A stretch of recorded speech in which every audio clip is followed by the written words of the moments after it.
Imagine landing your dream job at companies like Wipro, Infosys, TCS, and others. As placement season approaches, it's time to turn that dream into reality by acing your interviews. And to help you ace your interviews, we have prepared this video just for you. As you know, Wipro is a big deal in the IT industry and consulting world and is known everywhere for its services. And guess what? They're always searching for new talents like you. Last time, Wipro hired lots of newbies, showing they're serious about helping out fresh talent. Wipro is hiring more fresh graduates this year, increasing the number from 20,000 from the earlier plan of 12,000. This boost comes because there's way more demand for jobs and there are people to fill them up as well. Even though it's a tough competition out there, lots of freshers like you want to grab this golden opportunity. So speaking about Wipro's hiring process, the initial step involves scrutinizing your resume, academic scores, professional background to assess your suitability for the role. Following this, candidates face technical assessments focusing on programming languages, algorithms, and data structure to show their technical proficiency. These evaluations are important in determining candidates' capabilities in relevant areas. Finally, successful completion of these stages leads to an interview round, where candidates engage in discussions to further evaluate their skills, compatibility, and overall fit for the position within the company. And if you're watching this video, then I'm assuming that you've already cleared the previous rounds and it's time to crack the interview. Well, the interview setup might change depending on the job role you're going for, so keep that in mind. Anyway, let's check out some real interview questions from people who've been through the Wipro process. But before we start, do me a favor, subscribe to Intellipaat's YouTube channel and hit the bell icon for more helpful updates and tips. So, the very first question is, what is the role of kernel in an operating system? Well, the kernel is the core component of an operating system that serves as a bridge between hardware and software. This is what we all know, but along with that, let's discuss some of its primary roles. Process management, memory management, file system management, device management, and error handling are some of its primary roles. In summary, the kernel acts as the central component of an operating system, which means that it is responsible for coordinating and managing system resources to enable the execution of users' application. Moving towards the next question, we have, what is a thread in an operating system? Well, talking about a thread, it is the smallest unit of execution within an operating system. They share same memory space, same resources of a process, and allows for concurrent execution of multiple tasks within a single process. Threads enable efficient utilization of CPU resources, support multitasking, and facilitates the responsiveness in applications. The next question we have is, what is the main objective of multiprogramming? The primary objective of multiprogramming is to maximize CPU utilization and throughput by allowing multiple programs to execute concurrently. It achieves this by keeping the CPU busy with processes even if some are waiting for input-output operations. Multiprogramming enhances system efficiency, improves resource utilization, and reduces response time for user. The fourth question we have is, explain the difference between IPv4 and IPv6. So, talking about the IPv4, it is a 32-bit IP address and IPv6 is 128-bit IP address. As we can see over here, it is represented with a dot decimal notation and IPv6 is represented as alphanumerical hexadecimal notation.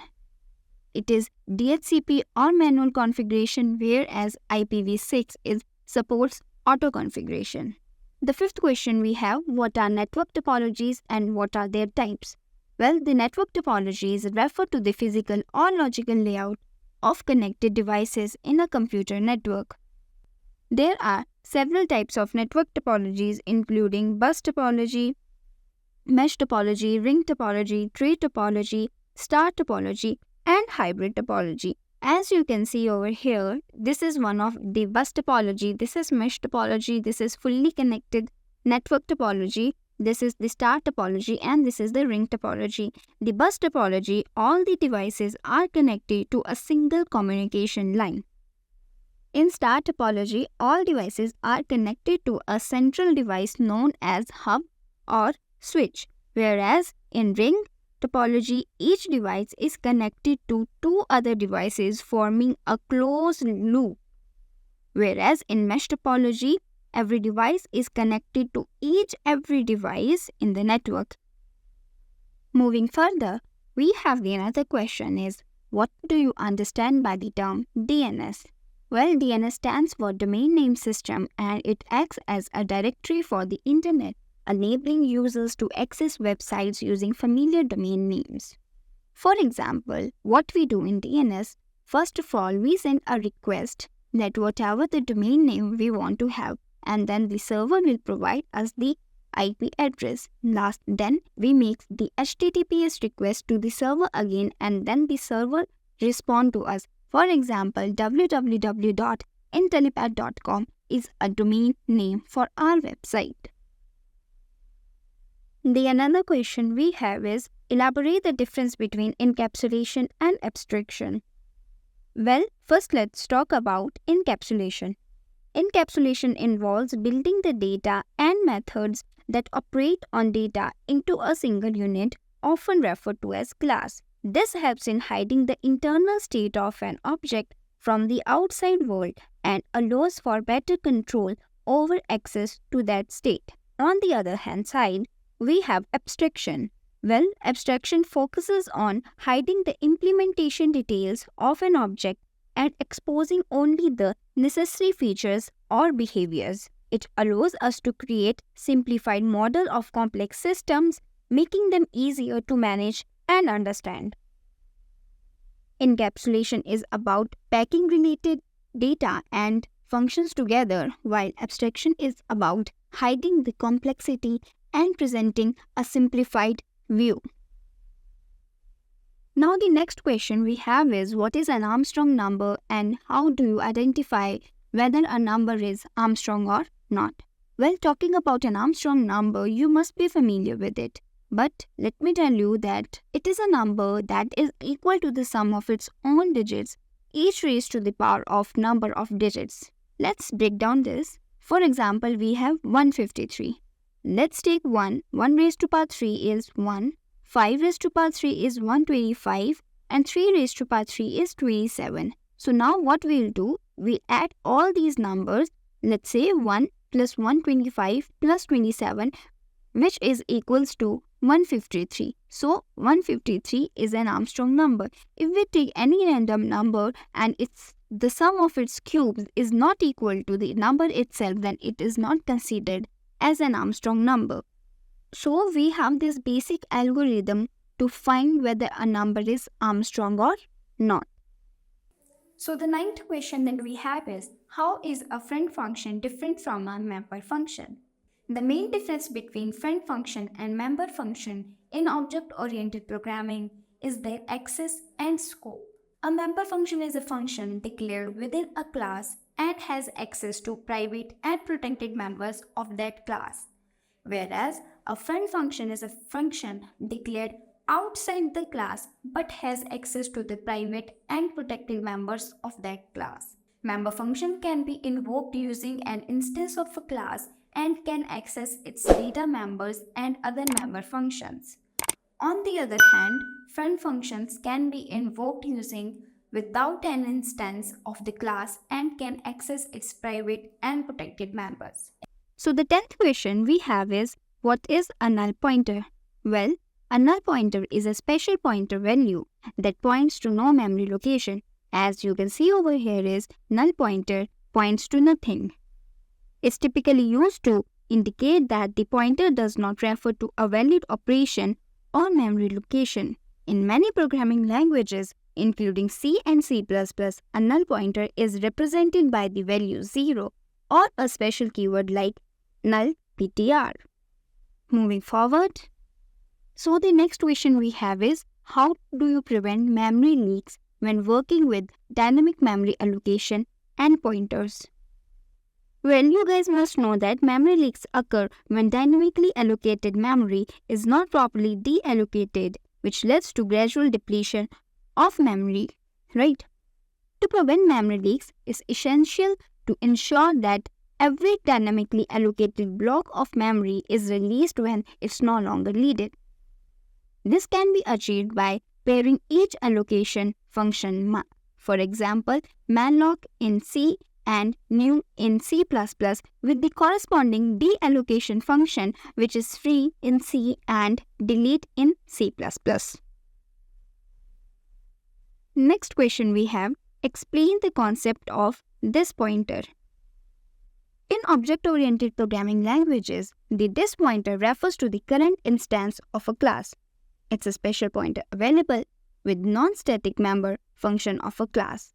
You guys must know that this pointer is implicitly passed on hidden parameter to all the non-static member function call and is used to access members by the current object.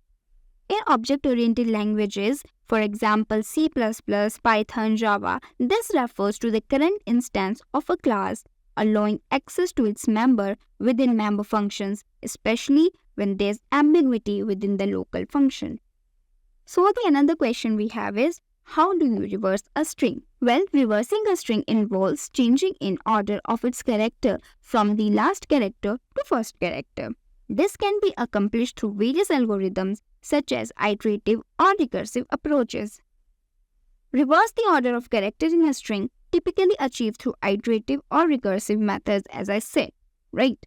So here we have start with two pointers, one pointing towards the beginning of the string, let's call it start, and the another points towards the end of the string, let's call it end. As you can see over here, we have taken start and end. Now we'll swap the characters and at the start and the end pointers. Move the start pointer one position forward and the end pointer one position backward, and repeat these two steps until the start pointer crosses the end pointer. And this is how you can easily reverse a string. Next question is, provide the logic to find out if the given two strings are anagrams or not. Well, let me tell you first what are anagrams.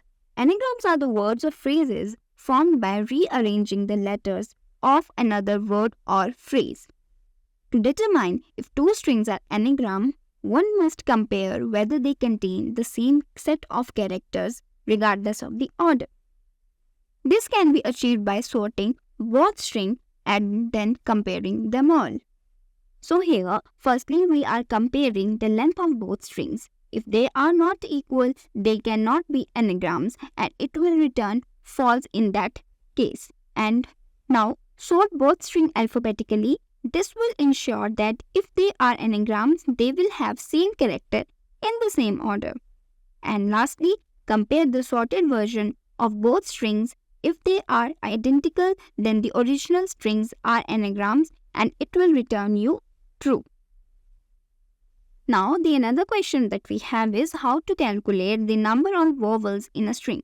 Counting the number of vowels in a string involves iterating through the string and identifying characters that are vowels.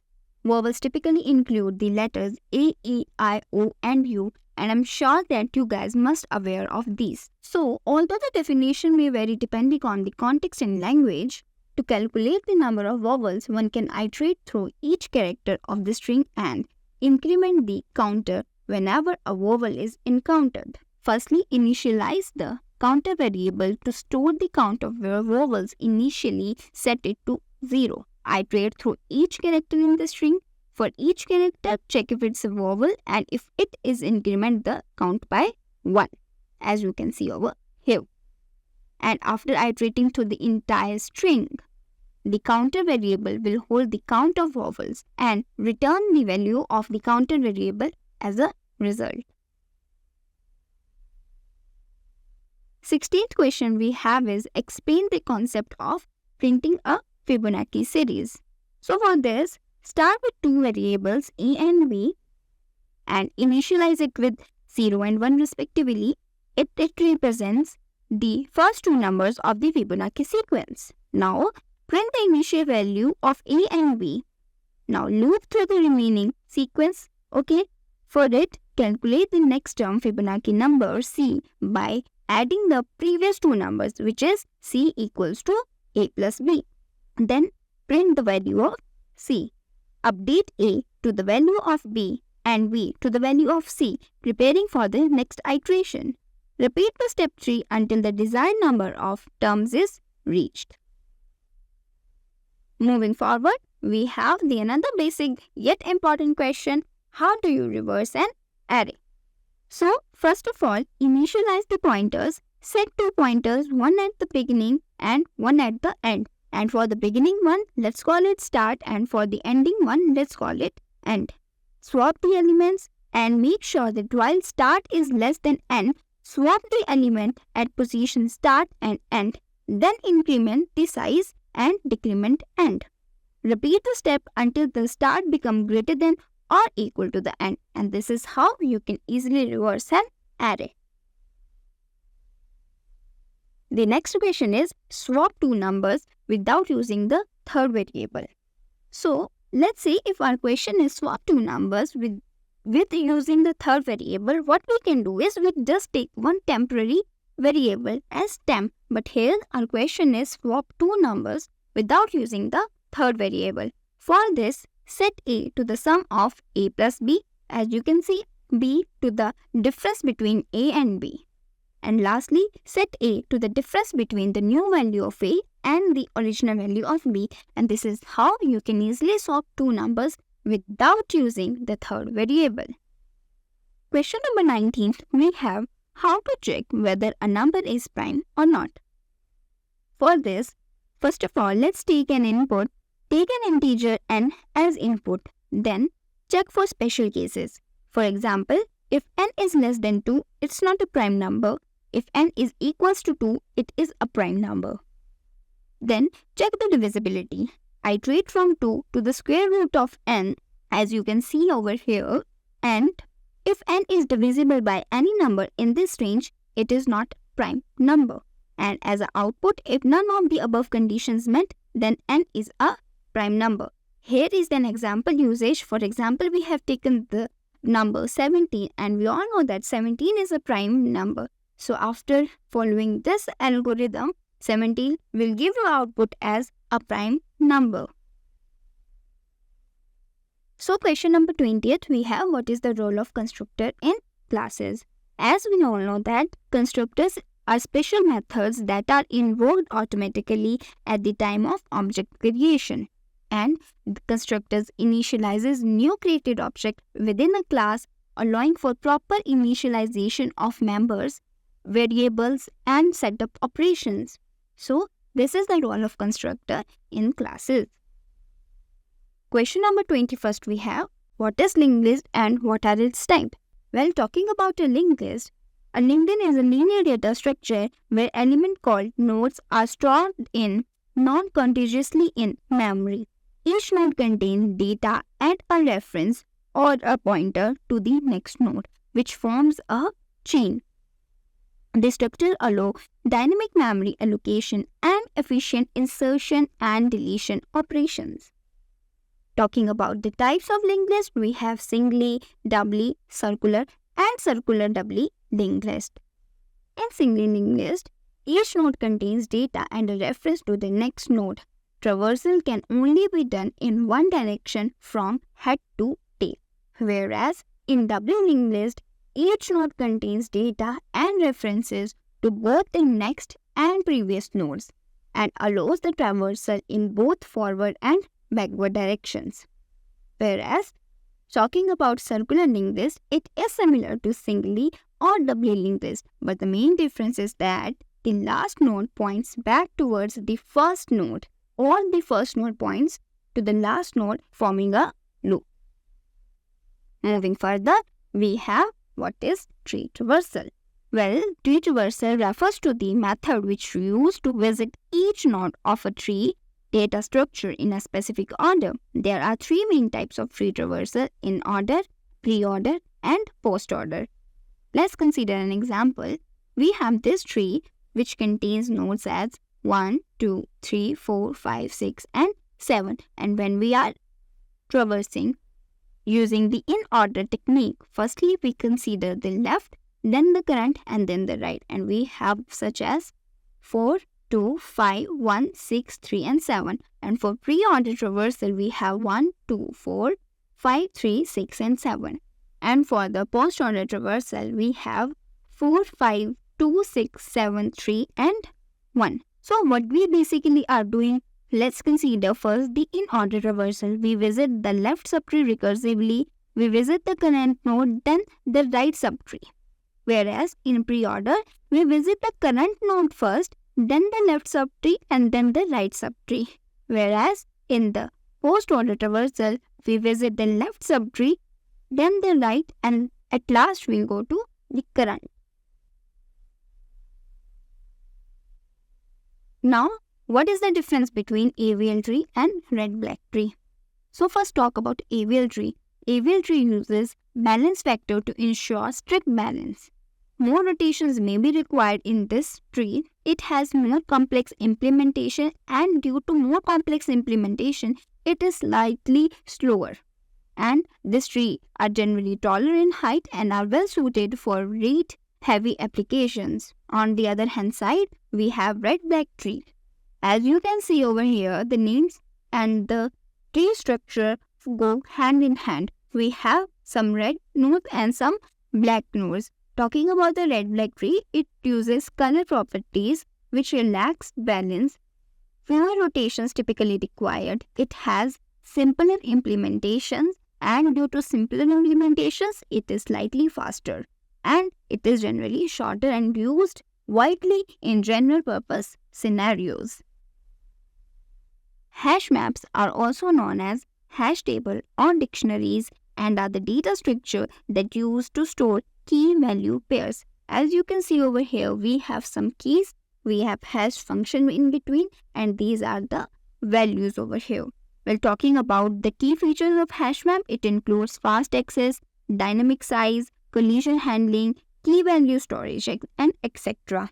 They are employed in various applications including database indexing, caching, symbol tables, and implementing associate arrays in programming languages.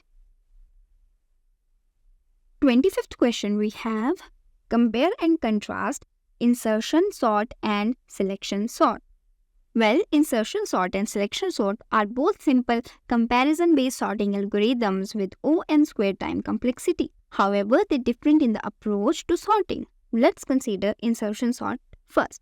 So, what insertion sort will do, let's say we have this array, this unsorted array, 23, 1, 10, 5, and 2. So, what it will do, that it will take the first two elements and swap them accordingly. Then it will take the another two elements, swap them accordingly, and this process will carry on further until we got the perfectly sorted array. As you can see here, we have taken 1 and 23, we swapped them. Then we have taken 10 and 23, we again swapped them. Then we took 10 and 5, we swapped them. And lastly, we have the sorted array 1, 2, 5, 10 and 23. So this is how insertion sort works. Whereas selection sort repeatedly selects the minimum or maximum element depending that you want to sort your array in an ascending order or a descending orders. Okay. So let's say we have the another unsorted array 8, 6, 2, 5 and 1. So what will it do? That it will select the minimum element. Here we are taking the minimum element only 1 and place it in further. Then it took 2 as the minimal element and it swapped with 6 and again then 5 then 6 and at last we are having the fully sorted array. So the difference is between the approaches of both of the sorting algorithm. I hope the sorting algorithm is clear to you. The 26th question we have, what is big O notation and how it is used to analyze the time complexity of algorithms? Big O notations is used to analyze the time or space complexity of algorithms by providing a simplified representation of their behavior as the input size grows. In algorithm analysis, big O notation is used to quantify how the runtime or memory usage of an algorithm scales as the size of input increases. By analyzing the time complexity of algorithms using big O notation, we can compare different algorithms and determine their efficiency in handling larger input sizes. Now, as we have discussed what is big O notation, so let's discuss its importance as well. The next question is discuss the importance of considering both time and space complexity while designing a algorithm. Well, the time complexity measures the computational efficiency of an algorithm by analyzing the number of operations it performs relative to the input size. Let's say if the input size is increased and the time taking to run all the operations is also increased, which means that it have higher time complexity. And for sorting algorithms, we have different time complexities for each algorithm. Whereas, on the other hand side, if we talk about the space complexity, it evaluates the amount of memory an algorithm consumes relative to the input size. It helps in optimizing memory usage and avoiding resource exhaustion in memory-constrained environments. So while facing an interview, not only the questions which I have covered come across to you, but also some scenario-based questions you might face. So we have discussed 3 of scenario-based questions in this video as well. So let's say you want to implement a data structure that supports retrieving the maximum element efficiently while allowing insertion and deletion. Which data structure would you choose and how would you achieve this? To answer such question, heap data structure is the best choice that one can go with. A heap data structure would be ideal for this purpose, as I said. It allows retrieving the maximum element root in big O time complexity and supports insertions and deletions with big O log n time complexity for maintaining the heap property. The next scenario we have, you are given a sorted array of integers and you need to implement a function that will remove duplicates in place such that each element appear only one and return the new length of the array. How would you approach this? So first of all, initialize j as a 1 to keep track record of position for the next unique element. Then iterate through the array starting from the second element until the end. If your array 1 is equals to the array I minus 1, skip to the next iteration, and if array I is different from array I minus 1, then set array j equals to array I and increment to j. At the end, return the value of j, which represent the new length of the array without duplicates. The last question we have, how do you handle unexpected errors while integrating a third-party API? When integrating a third-party API, handling unexpected errors involved implementing robust error handling mechanism. This includes thorough documentation review, anticipating potential failure points, implementing retries, logging errors for analysis, and providing appropriate feedback to users or administrators for resolution. In conclusion to this video, the questions that we've covered were the generic interview questions that are most commonly asked in interview setups and mass recruiting drives conducted by companies like Wipro. With these questions, you can gauge the difficulty level the interview questions would have and prepare for the interview. I hope the intent into Wipro interview questions that we shared will help you do good in your next interview. So if you like what we have covered, ensure that you hit the thumbs up button. Also, to come across more content like this, subscribe to Intellipaat's YouTube channel.